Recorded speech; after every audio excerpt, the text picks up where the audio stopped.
or visit a Spectrum store today.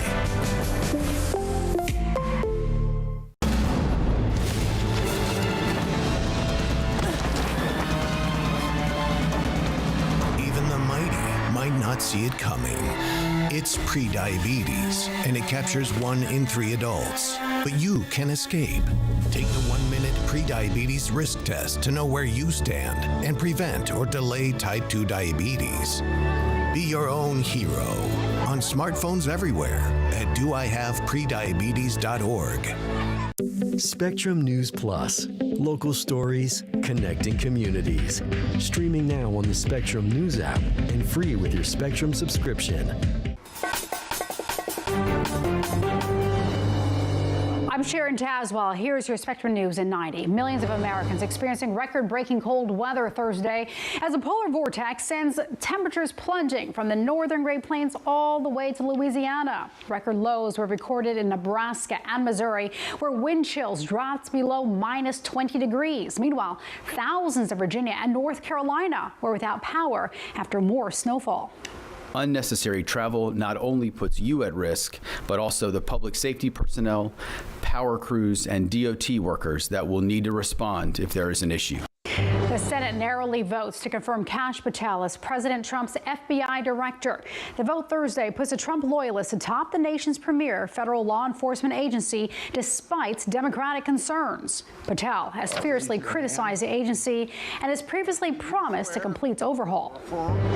Republican Kentucky Senator Mitch McConnell says he won't seek re-election in 2026. The decision ends a decades-long tenure as a Republican power broker who championed conservative causes, and it comes amid growing health concerns surrounding the senator. McConnell made the announcement on his 83rd birthday. I assure our colleagues that I will depart with great hope for the endurance of the Senate as an institution. That's your Spectrum News in 90.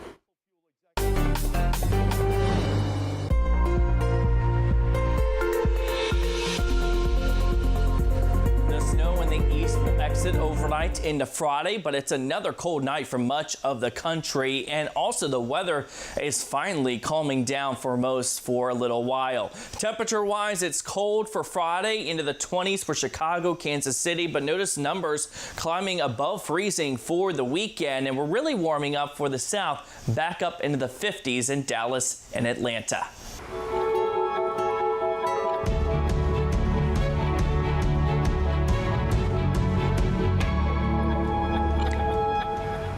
Severe winter weather causing chaos on the roads as several southern states see double-digit snowfalls. Hundreds of crashes were reported in North Carolina and Virginia, including a series of crashes on an interstate highway involving more than 50 vehicles.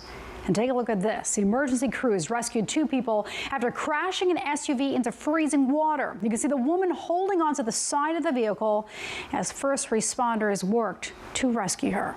Thanks for joining us. I'm Sharon Tazwell. It's not just snow causing issues. An Arctic blast continues to break cold records across the central and eastern U.S. Thursday. And as Spectrum's Robert Guadarrama reports, some of those records dating as far back as 1905. 100 million Americans are under extreme cold alerts. The frigid temperatures stretching across the country, with some cities plummeting 40 degrees below average. This is a disaster, and it's not getting any better. The Pearsons of Clarksville, Tennessee, are among the millions feeling the chill. You look out through here and you think there's a lake. That's not.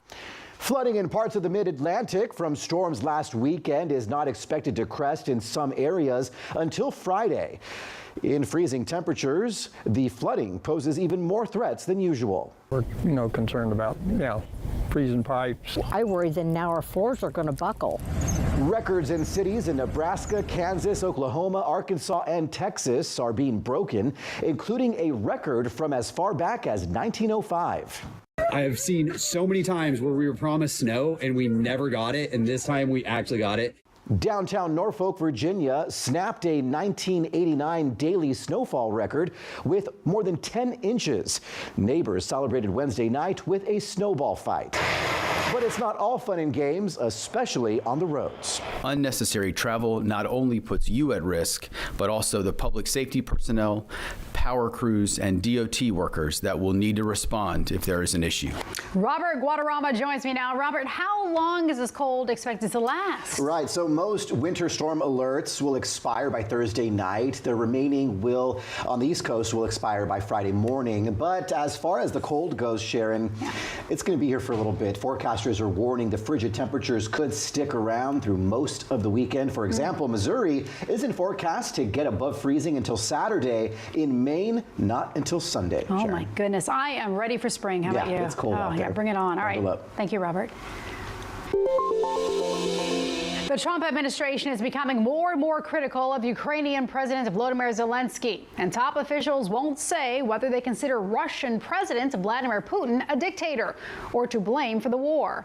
Our national political reporter Taylor Populares has the latest from the White House.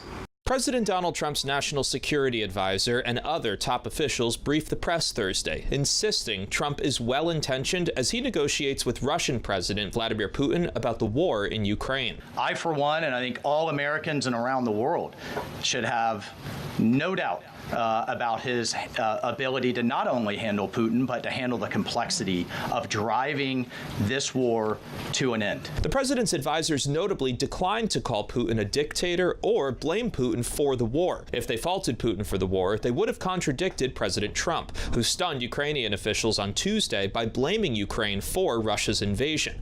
Trump's declaration prompted Ukrainian President Volodymyr Zelensky to say Trump lives in a Russian-influenced disinformation space. On Thursday, National Security Advisor Mike Waltz pushed back. President Trump is obviously very frustrated right now with President Zelensky. The president wants Zelensky to grant the U.S. access to Ukraine's stockpile of rare earth minerals, but Zelensky has so far declined, in part because the proposed deal contains no guarantees of U.S. security. Trump's special envoy to Ukraine and Russia, retired General Keith Kellogg, met with Zelensky on Thursday. A key part of his conversation was helping President Zelensky understand this war needs to come to an end. Vice President J.D. Vance also touched on it while speaking at a conservative conference here in Washington Thursday, days after he criticized European leaders while visiting Germany. Peace is in the interest of Russia, it's in the interest of Ukraine, it's in the interest of Europe, but most importantly, peace is in the interest of the American people. Taylor Populares joins us from the White House. Taylor, Zelensky has repeatedly said Ukraine wants the war to end. What frustrations has he voiced amid tensions with the president? Well, Sharon, first and foremost and relevant to this week is the fact that U.S. officials, top U.S. officials, including the Secretary of State, went to Saudi Arabia this week and met with top Russian officials, but Ukraine did not have a seat at the table. So Zelensky and his team are very frustrated with that. There's also a meeting next week worth pointing out. The president of France, Emmanuel Macron, is set to come here to the White House to speak with President Trump. Macron is a big ally of Zelensky's and of Ukraine, so we expect there to be some discussion about this war there. But Zelensky and his team right now are pretty frustrated with the Trump White House, and the feeling seems to be mutual. All right, Taylor Populares at the White House. Thank you. Developing this evening, Israeli police have reported a series of explosions on buses in central Israel. Officials believe it appears to be a militant attack. Adding explosives were found on 2 other buses. No injuries were reported. The attack comes amid a fragile ceasefire with Hamas and happened just hours after the militant group returned the bodies of 4 hostages from Gaza. President Trump calling for changes to the federal government's control over Washington, D.C. Coming up on Spectrum News, reaction to what he's suggesting.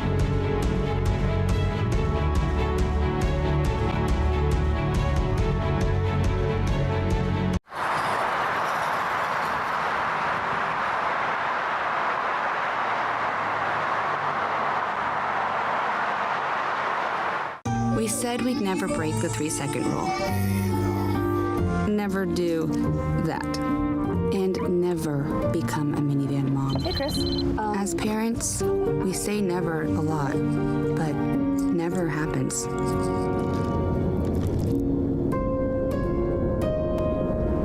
So when you say you'd never leave your child in a hot car, know it can happen. Before you leave the car, always stop, look, lock. Great news, Spectrum Internet customers. Now you can try Spectrum Mobile risk-free for a full year at no cost to you. It's easier than ever to switch. Bring your own device and we'll pay off your phone balance up to $500 per line. Spectrum Mobile brings you a reliable nationwide 5G network you can count on wherever you go. Plus, upgrade your phone anytime, as many times as you want, for any reason when you get Unlimited Plus. Call or visit a store near you. Our specialists are ready to help you switch. I'm an ex-drug dealer, and I'll be your sub today.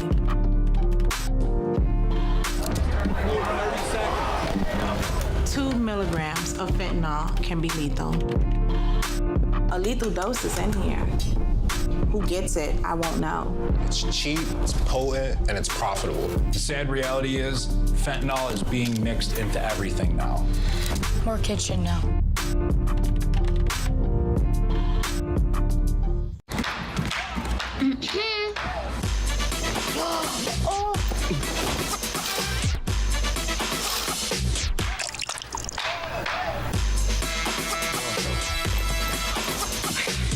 You're not gonna get it all right. Just make sure you nail the big stuff. Mama!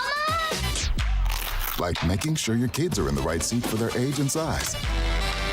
Get it right at nhtsa.gov/the-right-seat.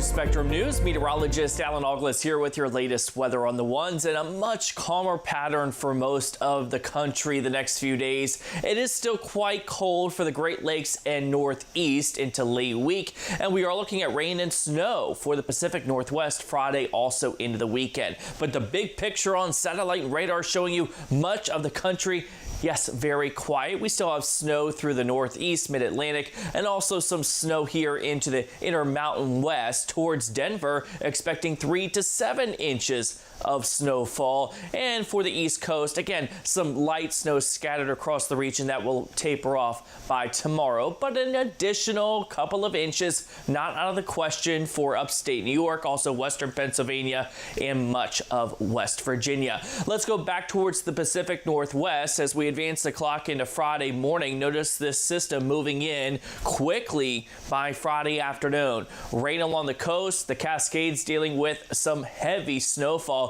and this flow will continue right into the weekend as well, with another round of heavy rainfall moving in by later on Saturday. So we look at the rainfall amounts through the weekend. Totals 1 to locally 3 inches of rain, and we're expecting more heading into early next week as well. The cold, look at Minneapolis over the last week. We were below zero for a high on Monday, in the single digits for highs Tuesday and Wednesday. But as we look at Minneapolis, your 3-day forecast, Friday 23. But look, we go above freezing on Saturday with a high of 34 degrees. And how about near 40 by the time we hit Sunday? Yes, some clouds, but at least temperatures will be getting a little bit warmer for the upper Midwest and Great Lakes. So very chilly here on Friday, still chilly through the Great Lakes and Northeast, but notice the 50s towards Dallas by the start of the weekend.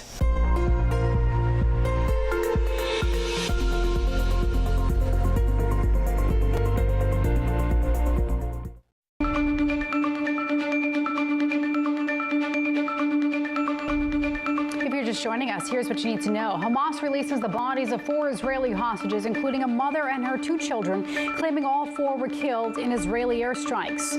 Prison visitations have been suspended in the state of New York as an ongoing strike by prison guards continues. 3,500 National Guard members remain in place to assist while the strike is ongoing. And the Senate committee is advancing former wrestling CEO Linda McMahon for Secretary of Education. If confirmed, McMahon would head the Education Department, which Trump has vowed to abolish. That's what you need to know. In Washington, local leaders are sounding the alarm after President Trump floated a federal takeover of the nation's capital. As national reporter Evan Kozloff reports, this would end a half-century of self-governance for a city of around 700,000 people. I think that we should govern District of Columbia it's so important. On Air Force One Wednesday night, President Donald Trump suggested a federal takeover of Washington, D.C., criticizing the city for crime, homelessness, and an alleged lack of cleanliness. And I like the mayor. I get along great with the mayor. But they're not doing the job. Too much crime, too much graffiti, too many tents on the lawn. Makes people very anxious. Mayor Muriel Bowser responding on Thursday, calling D.C. a world-class city. In December, the Democratic mayor met with President Trump at Mar-a-Lago, calling it a, quote, great meeting. We have to fight every day for not being in this position. And the only way we're not in this position is when we become a state. The district has had home rule for over a half century, residents electing a mayor and council since 1974 to lead a diverse city of roughly 700,000 people, a population larger than 2 other states. The possibility that this measure of self-governance might be removed is especially galling to local officials because D.C. already lacks any voting representation in Congress. Well, he's at it again, trying to defeat what little home rule we have. Delegate Eleanor Holmes Norton has been D.C.'s sole voice in Congress for over 3 decades, serving as a non-voting member in the House. We're in danger because the Republicans control the House, the Senate, and the presidency. We still do not have the same rights that everybody else in the United States has. Now it would take an act of Congress to repeal home rule, which some lawmakers have tried to do in the past without success. However, the president can act unilaterally to create a control board over the city. Reporting here in Washington, I'm Evan Kozloff, Spectrum News.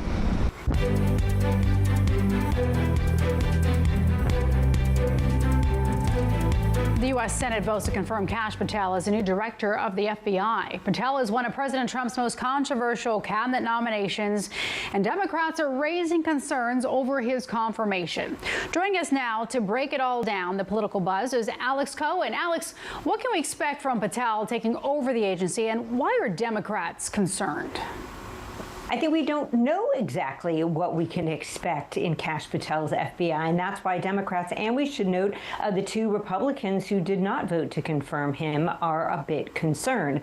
He has said in the past things ranging from he wants to shut down the FBI headquarters in Washington, D.C. and turn it to a deep state museum. He's talked about what he's called the government gangsters, elected politicians that he says have, done things that they shouldn't have done, and therefore there are concerns. Will he seek retribution in this office? Kash Patel and his allies maintain that is not the case. They say they want to bring more transparency and accountability to the FBI and really try to return it to its roots as a law enforcement agency. But clearly, there is a lot that remains to be seen. Yeah, definitely. All right. Meanwhile, in New York, Governor Kathy Hochul says she will not remove New York City Mayor Eric Adams from office for now, following the resignations of 4 deputy mayors with his corruption case pending. Alex, what can you tell us about the governor's decision, and what does she plan to do instead? I think this is an interesting decision. As you and I have talked about before, she did have the authority to pull him from office. But it seems like that just didn't sit right. We're talking about 2 centrist Democrats here.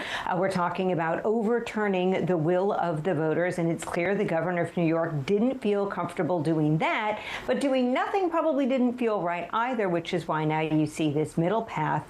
We're hearing about several different strategies that the governor plans to employ to really bring more oversight to the mayor's office, including, boosting funds for a city comptroller, creating this inspector general position. And it'll be interesting to see how this works out. Here in LA, we've had plenty of scandals and corruption at our city hall, and there's been lots of efforts to have oversight commissions and audits and all sorts of things.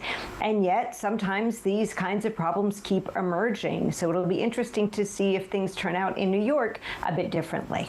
It absolutely will. Alex Cohen with all your political buzz. As always, thank you. Thank you. Bird feeders, what experts say you should and shouldn't do to help reduce the spread of bird flu. That's just ahead on Spectrum News.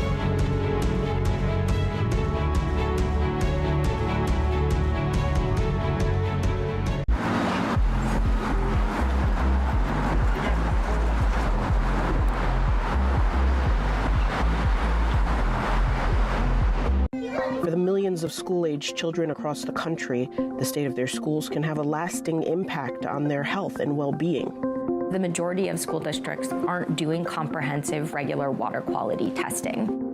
As CO2 levels rise in a space, cognitive function takes a direct decline. We visit 2 school districts working to create safe and healthy environments for their students.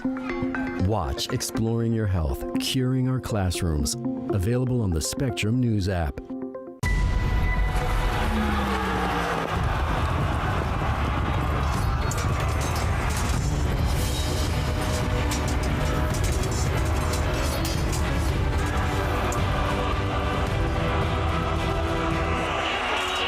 When you know you can go anywhere because you have a connection that's built for everywhere. That's life unlimited. That's Spectrum.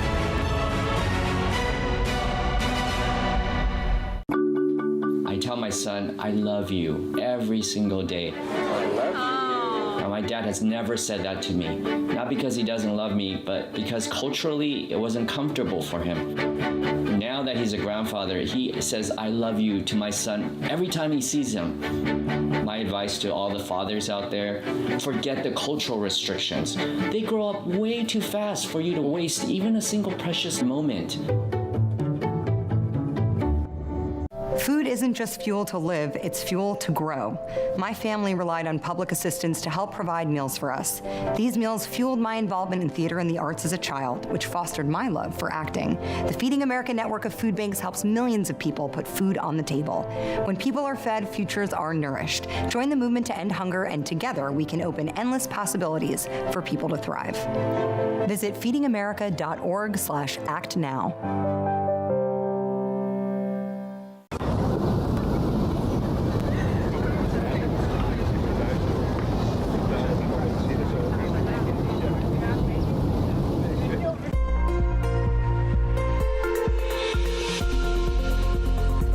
Meteorologist Alan Douglas here with your weather on the ones, and take a look at this scene from Knoxville, Tennessee at the zoo. The otters just slipping and sliding in that snow, enjoying it, having a blast. That place doesn't see snow all that often, so they are just having some fun. But much of the country actually has snow on the ground right now, from Kansas City eastbound through Kentucky, Tennessee, northern Arkansas, and the beaches of North Carolina and Virginia.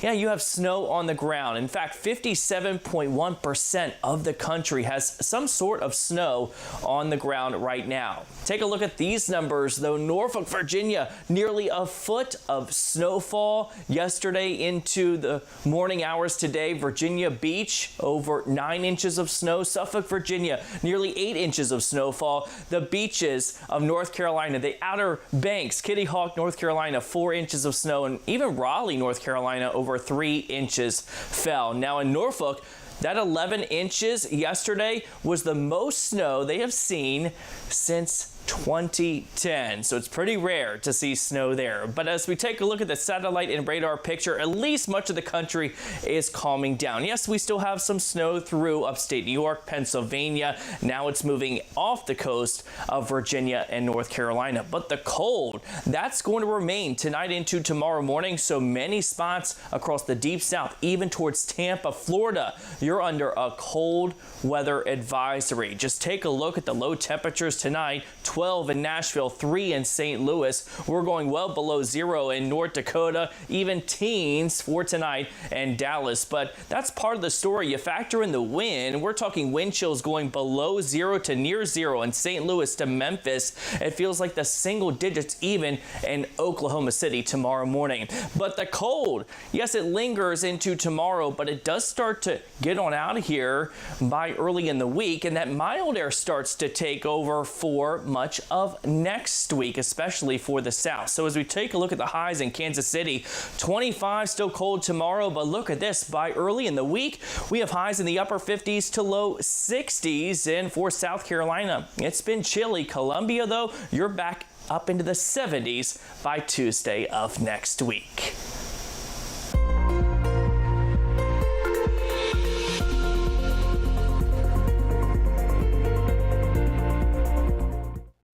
Amazon MGM Studios says it's taking creative control of the James Bond franchise. The producers who brought the James Bond films to theaters for more than 6 decades will remain co-owners of the franchise.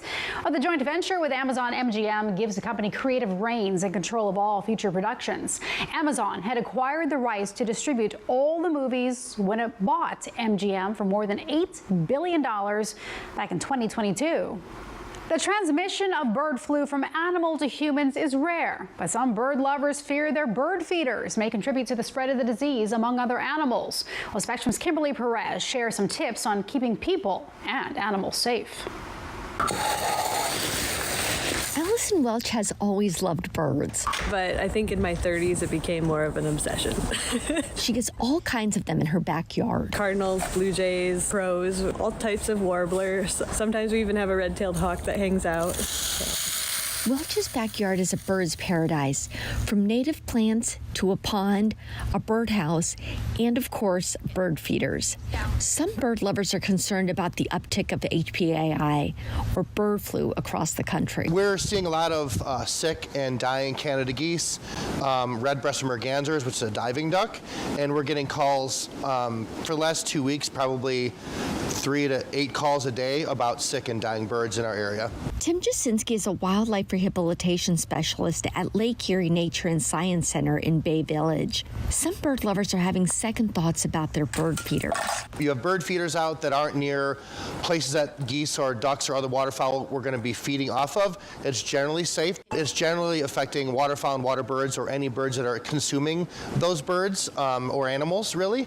The Ohio Department of Natural Resources recommends taking some common sense precautions after handling your bird feeders, including washing hands with soap and water, routinely disinfecting feeders using a 10% bleach solution, and avoiding contact with bird excrement.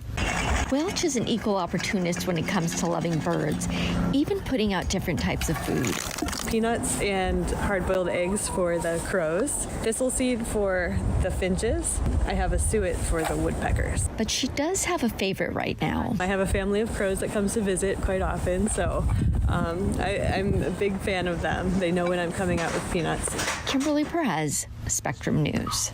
All eyes are on the U.S. men's hockey team, who takes on Canada in the Four Nations Face-Off Championship game tonight at TD Garden in Boston. It's a rematch for the two teams who faced off in an earlier round of the tournament. Team USA won the physical game 3-1. That matchup saw 3 fights in the first 9 seconds amid heightened political tensions that bled into the game. Well, the NHL says 10.1 million North American viewers tuned in for the battle, topping every non-Stanley Cup final game since 2014. Well, President Trump called Team USA earlier today to wish them luck. The puck drops tonight at 8 Eastern. Time Magazine unveils its 2025 Women of the Year list. The magazine will release the special edition in 3 different covers featuring 3 of the women on this year's list. That includes WNBA star A'ja Wilson, actress Nicole Kidman, and gymnast Jordan Childs. The list pays tribute to 13 women who Time says identified problems, vowed to be part of the solution, and worked toward creating a better and more equitable world. Fabulous and so well deserved. I'm Sharon Tazwell. Thank you so much for watching. Your Spectrum News in 90 is coming up right after the short break. Stay with us.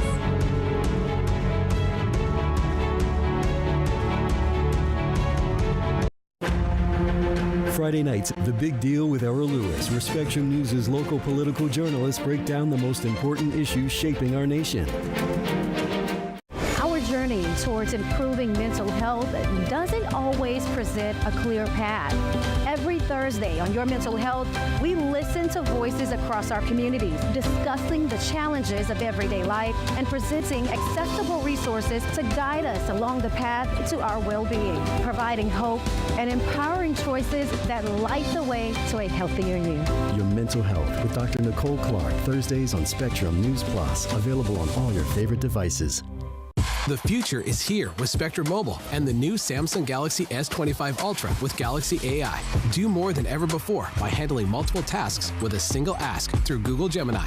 And start the day smarter with Now Breathe, insights that keep you ahead. Power it all with the fastest wireless speeds from Spectrum Mobile. Order the new Samsung Galaxy S25 Ultra with Galaxy AI from Spectrum and get $700 off with trade-in. And now Spectrum Internet customers can try Spectrum Mobile risk-free for a full year at no cost. Whether it's our stories, the warmth of our laugh, or our family's secret sauce, we all bring something different to the table. So make some space. The power of connection is waiting right outside your comfort zone. Learn how you can help strengthen your community at belongingbeginswithus.org/teamup. Weather can be beautiful, inconvenient, and at times powerful. And it affects everything we do. At Spectrum News Plus, our weather experts update you with the information and the context you need so you can better plan your day. And we do it every 10 minutes. We're the calm in the storm. Weather on the Ones on Spectrum News Plus, exclusively on Spectrum. And get your weather anytime on the Spectrum News app. Spectrum News Plus. Local stories, connecting communities. Streaming now on the Spectrum News app and free with your Spectrum subscription.